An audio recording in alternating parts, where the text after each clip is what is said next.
7 ஆண்டுகளுக்கு முன் போலீஸ் தடுப்பு காவலில் மரணமடைந்த பாலமுருகனின் குடும்பத்துக்கு 3 லட்சம் ரிங்கிட்டுக்கும் மேல் இழப்பீடு வழங்க வேண்டுமென கோலாலம்பூர் உயர் நீதிமன்றம் தீர்ப்பளித்துள்ளது. பாலமுருகனின் மரணத்துக்கு போலீசும் அரசாங்கமுமே பொறுப்பேற்க வேண்டுமென 2022 ஆகஸ்டில் தீர்ப்பளித்திருந்த உயர் நீதிமன்றம் இழப்பீடு தனித்தனியாக வழங்கப்பட வேண்டுமென அறிவித்தது. அதன்படி பொது இழப்பீடு, மோசமான இழப்பீடு என தனித்தனியாக இழப்பீடு வழங்க உத்தரவிடப்பட்டுள்ளது.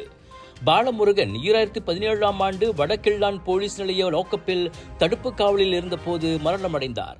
அவரின் உடலில் 20 விதமான காயங்கள் கண்டறியப்பட்ட வேளை கூர்மையற்ற ஆயுதங்களால் தாக்கப்பட்டதில் கொரோனரி ஆர்டரி பாதிப்பு ஏற்பட்டே அவர் மரணமடைந்ததாக உடற்கூறு நிபுணர்கள் உறுதிப்படுத்தியிருந்தனர்.